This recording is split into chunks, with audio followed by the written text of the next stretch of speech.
साईं राम साईं श्याम दुख भंजन तेरु नाम। साईं राम साईं श्याम दुख भंजन तेरु नाम। हे साईं नाथ तेरे आने से, हे साईं नाथ तेरे आने से हुआ धन्य ये धरती धाम धाम। साईं राम साईं श्याम दुख भंजन तेरु नाम। साईं राम साईं श्याम दुख भंजन तेरु नाम। सुख धाम धन धाम साईं राम साईं श्याम गुण धाम यश धाम। साईं राम साईं श्याम। ओ भक्त वत्सल दीन बंधु बाबा तुझे प्रणाम। साईं बाबा तुझे प्रणाम, साईं बाबा तुझे प्रणाम।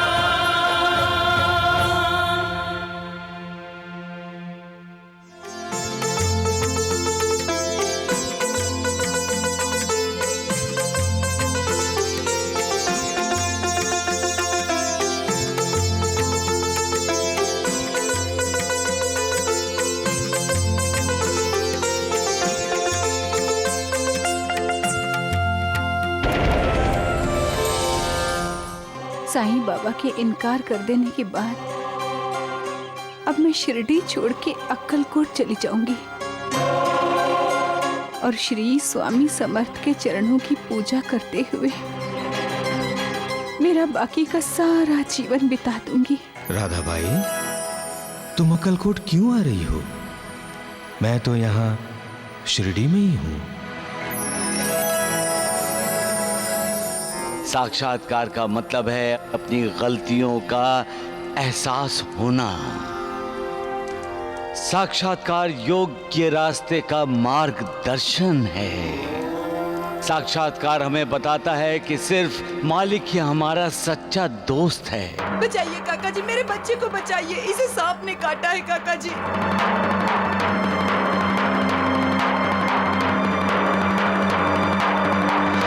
माँ, मेरा बच्चा ठीक हो गया। नाथ बाबा की कृपा हो तो मृत्यु भी भाग जाती है डर कर। हाँ, नाथ बाबा बाबा माँ सप्तशृंगी देवी ने जिस बाबा के बारे में कहा था, ये वही बाबा होंगे। जिस परिवार में हमेशा झगड़ा होता है, हमेशा अशांति रहती है, वो इंसान अपनी मन शांति खो बैठता है और किसी ढोंगी पाखंडी किसी के चक्कर में फंस जाता है और मन शांति पाने के चक्कर में और अधिक अशांत हो जाता है। इसलिए मालिक को महसूस करो, वो यही है, आपके आसपास है, आपके सामने है। खंडोबाराया जय खंडोबाराया, खंडोबाराया जय खंडोबाराया, खंडोबाराया जय खंडोबाराया, खंडोबाराया जय खंडोबाराया। तेरे गुण गा रहे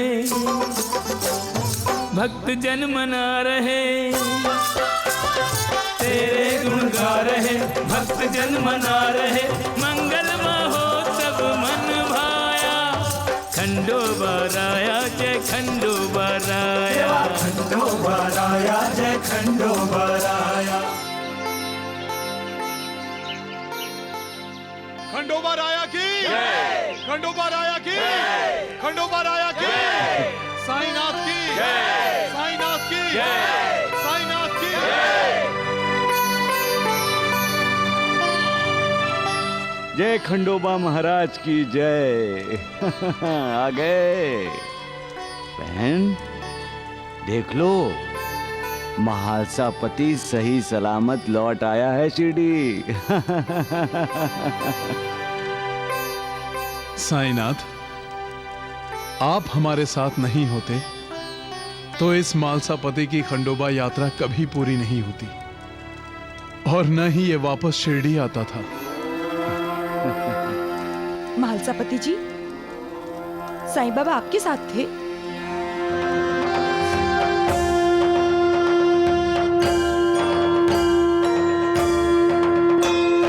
साई कथा अनंत है, साई नाम अनमोल, जन्म सफल हो जाएगा, साई साई बोल।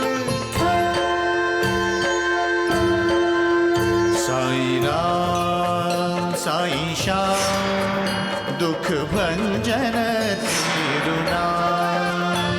साईं राम साईं श्याम दुख भंजन तेरो नाम। बहन, अब मैं महालसापति को तुम्हारे हवाले कर रहा हूं। कुल देवता का आशीर्वाद लेकर महालसापति लौटा है तो सब कुछ अच्छा ही अच्छा होगा। जाओ महालसापति, अपनी घर गृहस्थी संभालो। लेकिन साईनाथ, जाओ घर जाओ। हाँ, जाओ।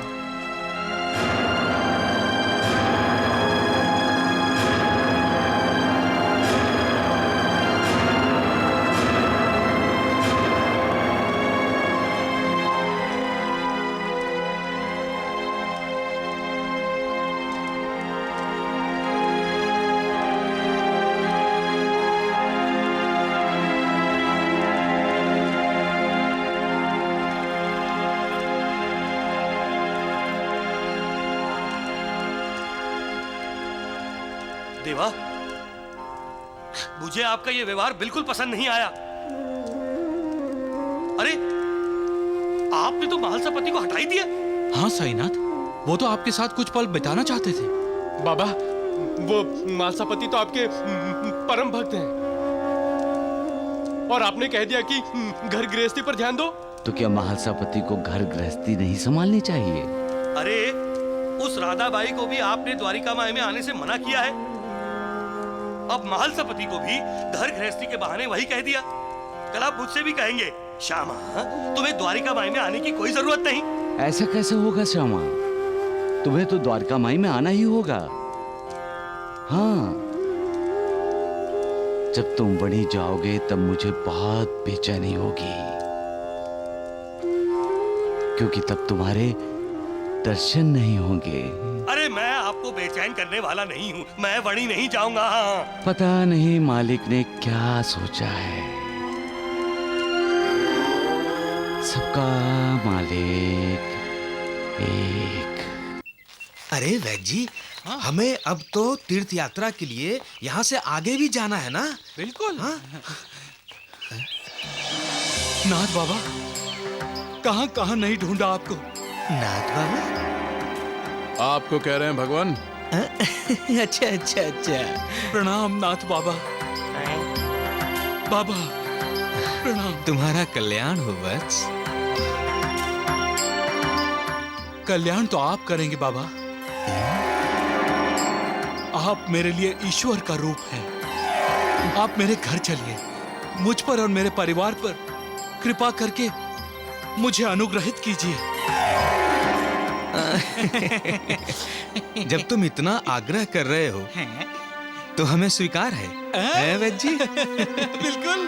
नाथ बाबा की जय हो। तुम्हारा कल्याण होगा वत्स। हो गया कल्याण। नाथ बाबा नहीं, अनाथ बाबा हैं।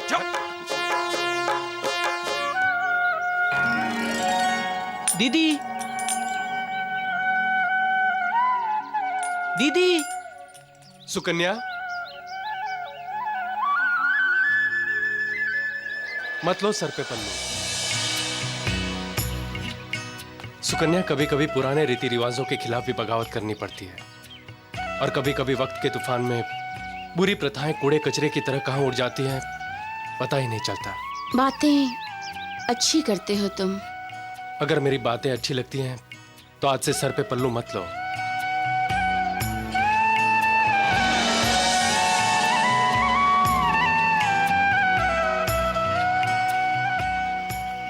दीदी, आज तुम बड़ी सुंदर लग रही हो।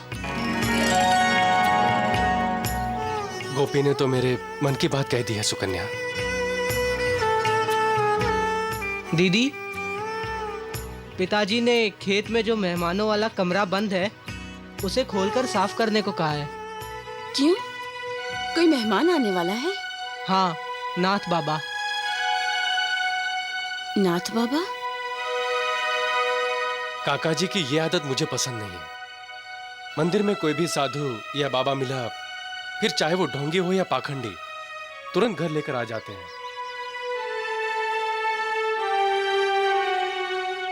जरा रुको सुकन्या,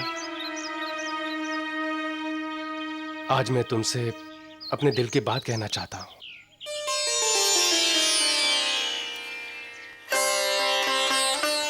पड़ोस की गंगा चाची ने मेरे लिए एक लड़की देख रखी है। चाची की रिश्तेदार है। अगर ये संबंध बन गया तो मेरा भी घर बस जाएगा, मेरी भी घर गृहस्थी शुरू हो जाएगी।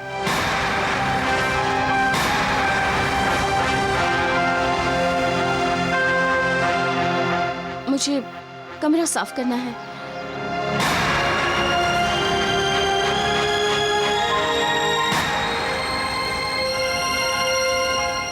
प्यार क्या है? प्यार एक संबंध है, एक रिश्ता है, एक भाषा है जो बिना बोले कही जाती है और समझी जाती है।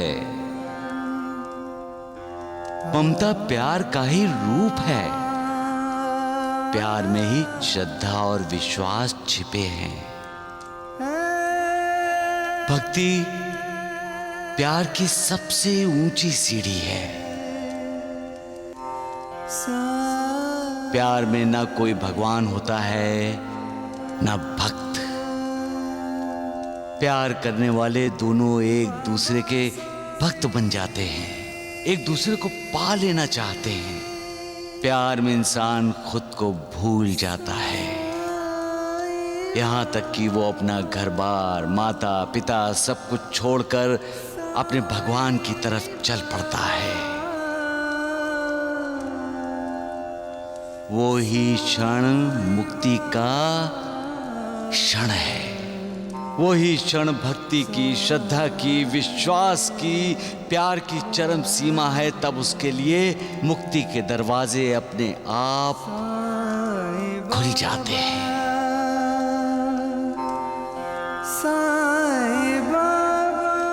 उसे सिर्फ मालिक के परम धाम का तेज दिखाई देता है, जो उसे अपनी आगोश में ले लेता है। तब हम कहते हैं उसे मुक्ति मिल गई, वो मुक्त हो गया।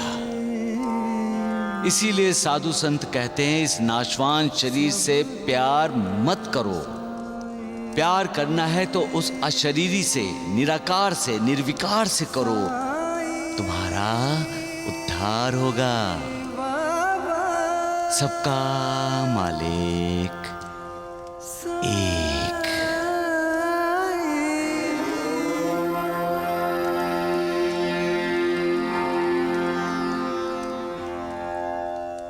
महासपति, तुम अभी तक यहीं खड़े हो? बाबा, आज तक आपने कभी भी मालसापति जी को ऐसा नहीं कहा। आज कहता हूं नानावली, जाओ महासापति, अपनी घर गृहस्थी की तरफ ध्यान दो। लेकिन साईनाथ, सवाल मत करो, अपने घर चले जाओ।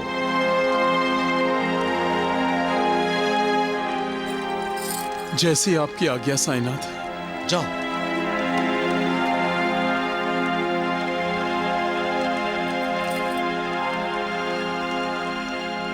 देवा, अभी अभी आपने कहा कि प्यार में इंसान अपने आप को भूल जाता है, यहां तक कि अपने घर बार, अपने माँ बाप को भूलकर अपने भगवान की तरफ चल पड़ता है, और वही मुक्ति का क्षण है।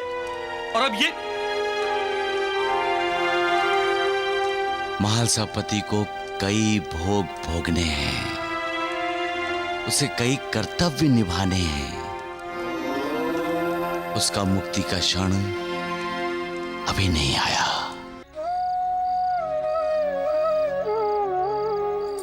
पानी लीजिए।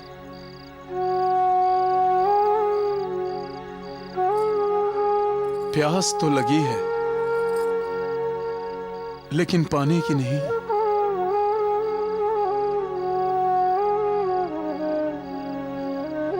साईनाथ के दर्शन की, उनके साथ की। पता नहीं क्यों साईनाथ मुझसे नाराज हैं, क्यों उन्होंने मुझे अपने से दूर कर दिया। ऐसा क्या अपराध हुआ है मुझसे? आप परेशान मत होइए। यदि साईं बाबा आप पर नाराज होते तो खंडोबा यात्रा में पग पग पर आपकी रक्षा न की होती।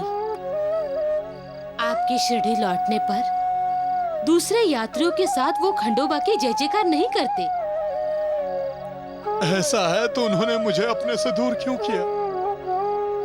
क्या इससे पहले मैं अपने घर गृहस्थी पे ध्यान नहीं देता था? साईनाथ ने मेरे साथ ऐसा बर्ताव क्यों किया? गुरु ने चाहे अपने शिष्य को दूर किया हो, लेकिन गुरु हमेशा अपने शिष्य के करीब रहता है। जैसे एक माँ अपने बच्चे का ध्यान रखती है, वैसे ही गुरु अपने शिष्य का ध्यान रखता है। जब हम नदी पार करते वक्त नाव में बैठते हैं और नाव चलाने वाले पर विश्वास रखते हैं कि वो हमें नदी के उस पार अवश्य ले जाएगा, उसी प्रकार जब हम अपने गुरु पर विश्वास करेंगे तब हमारा गुरु हमें भवसागर से उस पार ले जाएगा। हमें तब परमानंद की प्राप्ति कराएगा। सबका मालिक एक। स्वादिष्ट है, भोजन बहुत स्वादिष्ट है काका जी। मेरी बेटी सुकन्या ने बनाया है। उसका कल्याण होगा काका जी। नाथ बाबा, यही सुनने के लिए मेरे कान तरस रहे थे। मेरी अभागन बेटी को आप जैसे महात्माओं के आशीर्वाद की सख्त जरूरत है। अपनी बेटी को आप अभागन क्यों कह रहे हैं काका जी? बेचारी शादी के कुछ ही दिन बाद विधवा हो गई।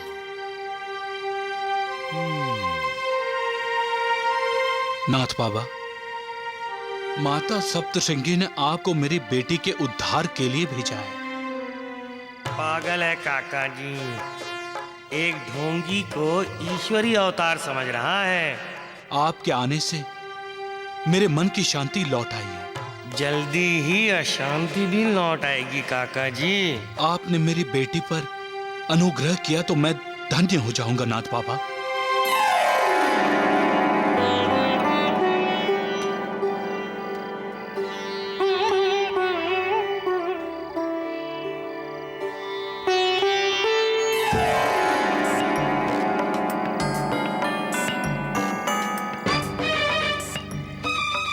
सुंदर सुंदर ग्रह दशा है आपकी कन्या की काका जी।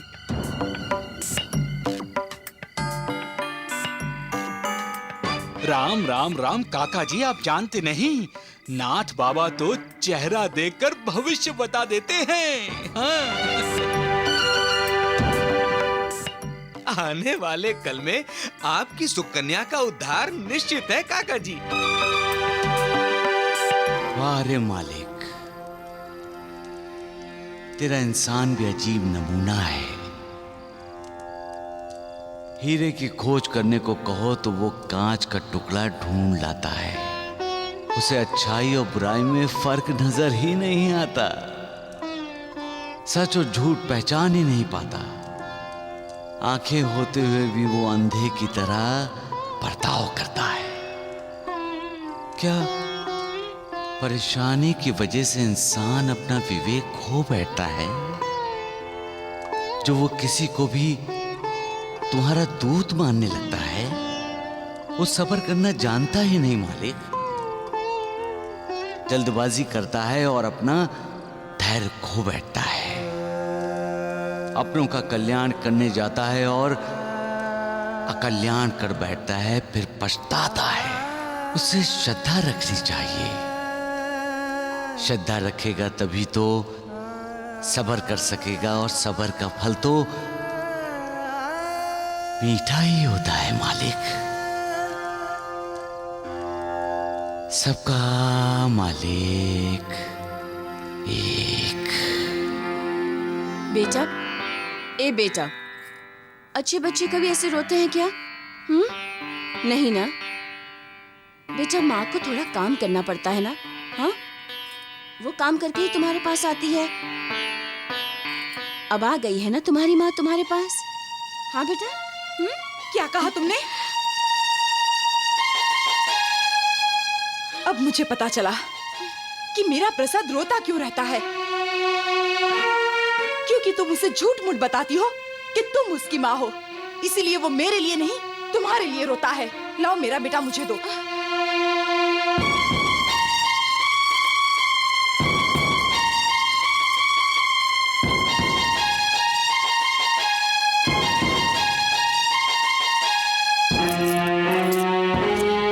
जितने दिन तुमने मेरे प्रसाद को संभाला है उसके लिए ये काफी है। नहीं, मुझे नौकरी से मत निकालिए मालकिन। नहीं, इस घर में तुम्हारे लिए नौकरी नहीं है। तुमने मेरे ही बच्चे को मेरे खिलाफ भड़का रखा है। चली जाओ यहाँ से। नहीं मालकिन, चली जाओ। मालकिन, चलो मालकिन, मालकिन, निकलो यहाँ से। मैंने कहा ना निकलो यहाँ से। यहाँ तुम्हारे लिए कोई नौकरी नहीं है। चलो जाओ यहाँ से। जाओ जाओ यहाँ से। मालकिन, दरवाजा खोलिए मालकिन। मालकिन, दरवाजा खोलिए। इतनी निर्दयी मत बनिए मालकिन, दरवाजा खोलिए। भाग्य का दरवाजा इंसान के लिए तब खुलता है जब भाग्य उस पर प्रसन्न होता है।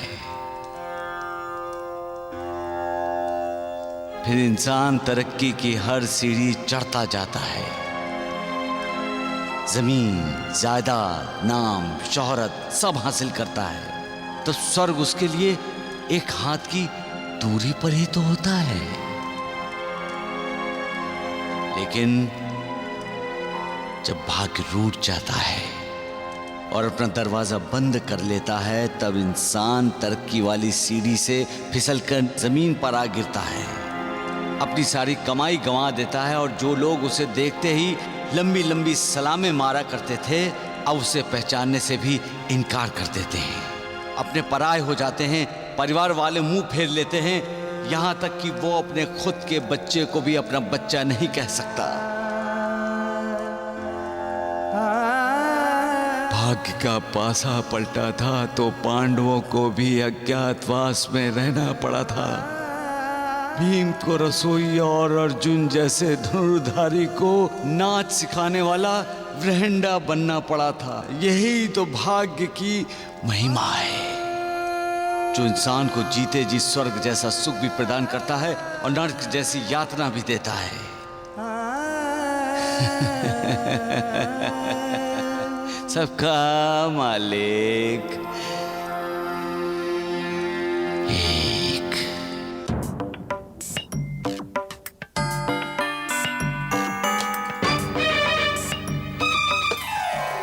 कैसी हो? ठीक हूँ।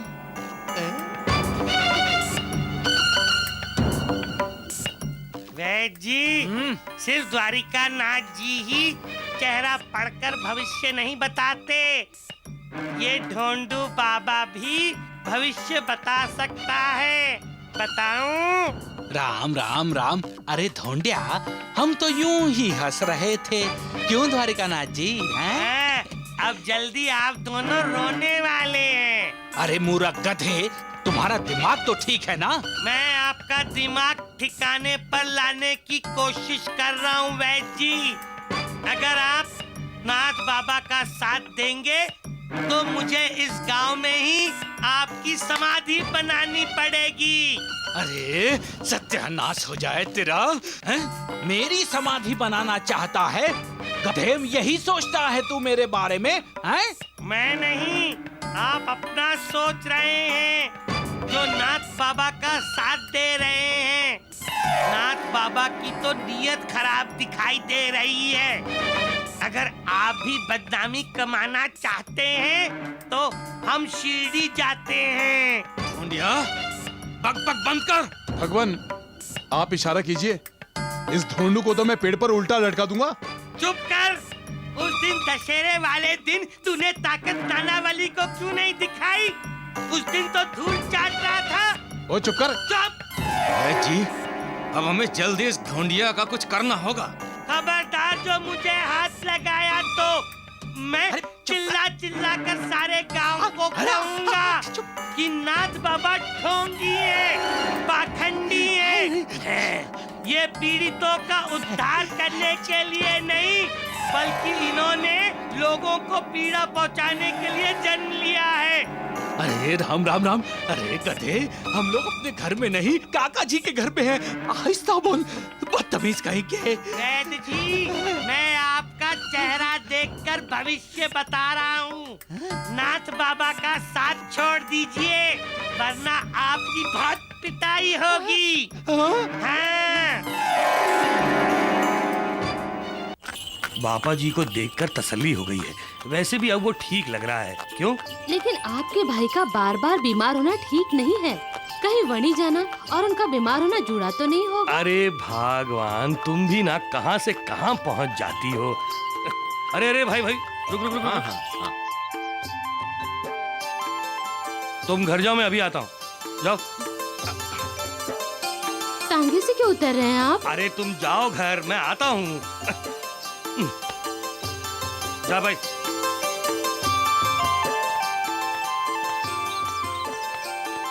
नमस्ते माँ जी। नमस्ते गुरुजी।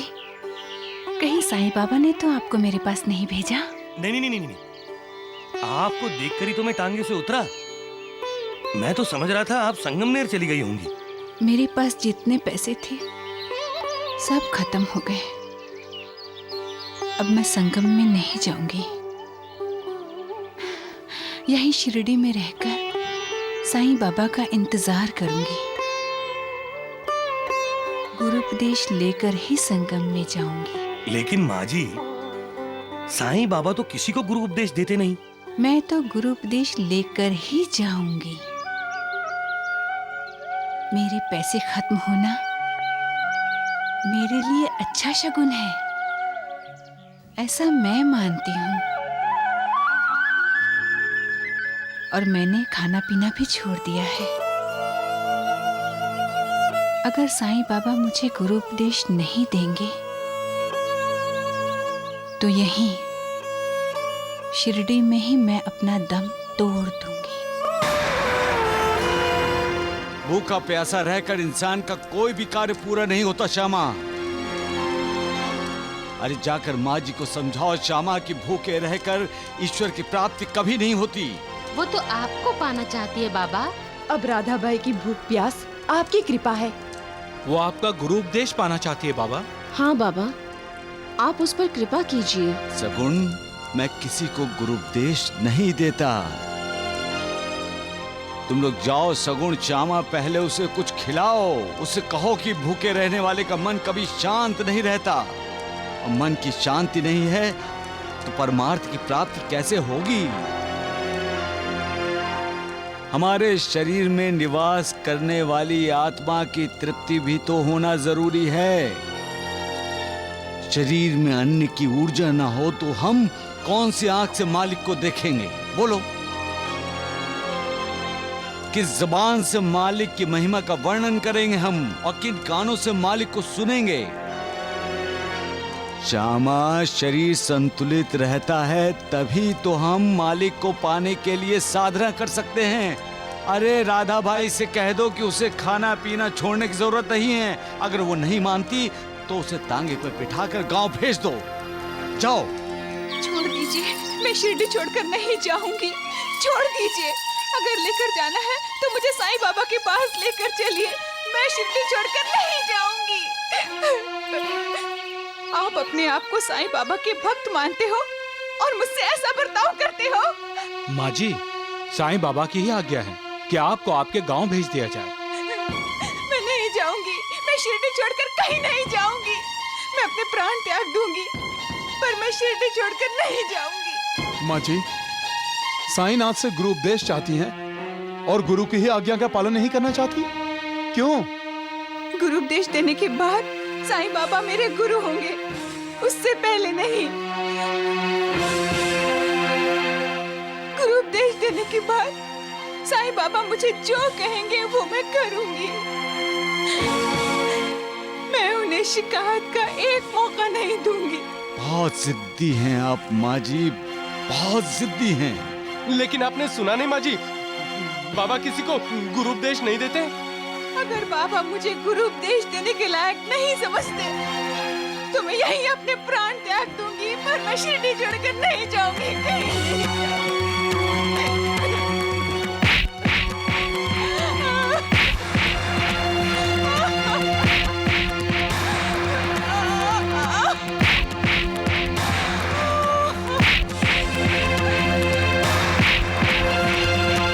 श्यामा महासपति, अरे रोको माँ जी को, अरे रोको उसे।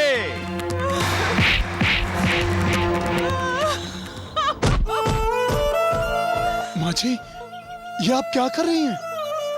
अपने आप को संभालिए। अरे राधा भाई, ये क्या पागलपन है? मुझे साईं बाबा के पास ले चलिए। चलिए माँ जी चलिए, हम आपको द्वारिका माई लेकर जाएंगे।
माँ जी जाइए जाइए, बाबा आपको बुला रहे हैं, जाइए।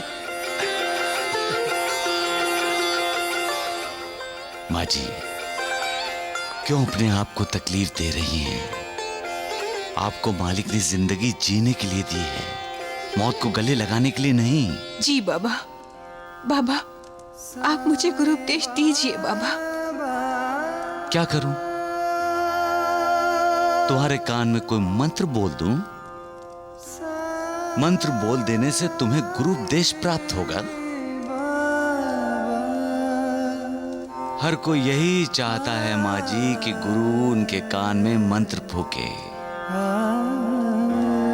मैं भी आपकी तरह यही चाहता था अपने गुरु से, लेकिन उन्होंने कभी मेरे कान में कोई मंत्र नहीं फूका, ना ही कोई गुरु उपदेश दिया। बाबा, तो आपको शिक्षा क्या दी उन्होंने? लंबे समय तक उनकी सेवा करने के बाद एक दिन उन्होंने मुझसे 2 पैसे मांगे। 2 पैसे बाबा? अर्थात एक दृढ़ निष्ठा, श्रद्धा और दूसरा धैर्य और सबरी। मैंने 12 बरस तक उनकी सेवा की, उनके श्री चरणों में ही खो गया था मैं। उनके अलावा सब भूल गया था। उनका हर एक शब्द मेरे लिए वेद वचन था। ये उनकी तरफ मेरी श्रद्धा थी, विश्वास था। ये थी उन्हें दी हुई 1 पैसे की दक्षिणा। और दूसरा पैसा बाबा? धैर्य, धैर्य, सबरी। गुरु पर विश्वास न दिखाते हुए मैं धैर्य से उनकी सेवा करता रहा। उनके कृपा आशीर्वाद की प्रतीक्षा करता रहा, लेकिन कभी भी अपना धैर्य नहीं खोया, ना ही कभी मौत को गले लगाने का सोचा। माँ जी, धैर्य ही मनुष्य में मनुष्यत्व है। धैर्य इंसान का उद्धार करता है। धैर्य इंसान की हर मुश्किल आसान करने वाला रास्ता दिखाता है। धैर्य ही इंसान को निर्भय बनाता है और किसी भी मोह के अधीन होने से बचाता है।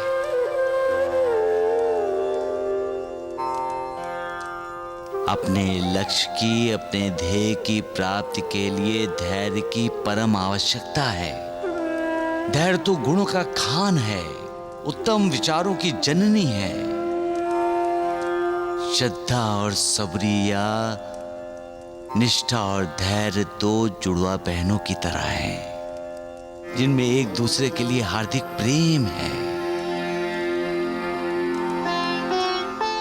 सच्चा गुरु अपने शिष्य से किसी वस्तु की इच्छा नहीं रखता।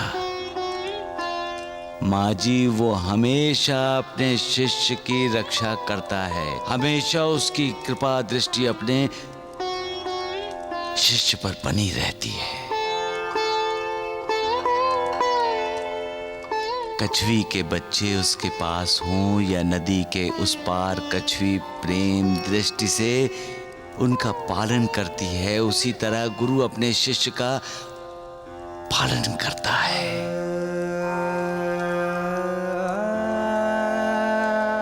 माँ जी, मेरे गुरु ने तो मुझे कोई मंत्र नहीं सिखाया, न ही उन्होंने मुझे किसी मंत्र की दीक्षा दी। तो मैं तुम्हारे कान में कौन सा मंत्र फूंकूं?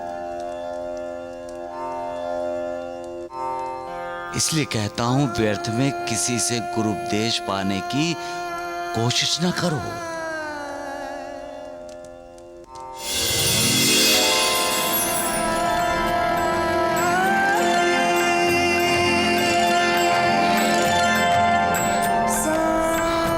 सदैव मेरा ही स्मरण करो, मेरा ही चिंतन करो।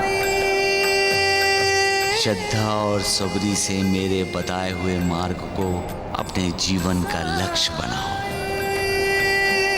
तुम्हें निसंदेह परमार्थ की प्राप्ति होगी।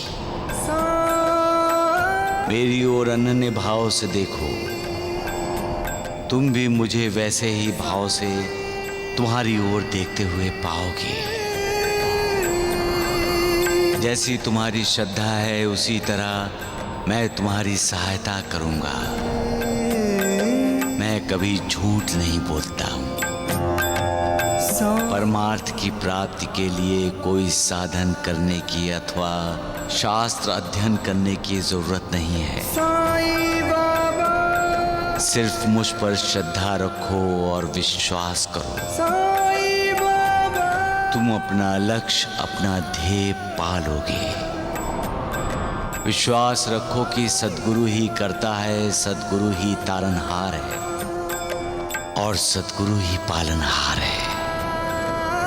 जो सद्गुरु की इन तीन विशेषताओं को जानता है, पहचानता है, वो सद्गुरु की हरि, हर और ब्रह्मा अर्थात ब्रह्मा विष्णु महेश का अवतार समझता है।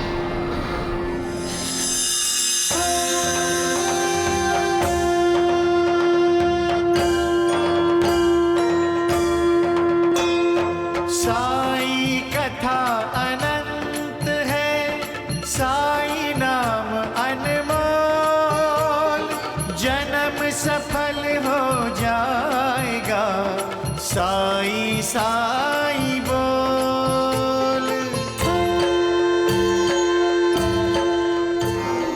श्री सच्चिदानंद सद्गुरु साईनाथ महाराज की जय। साईनाथ महाराज की, साईनाथ महाराज की।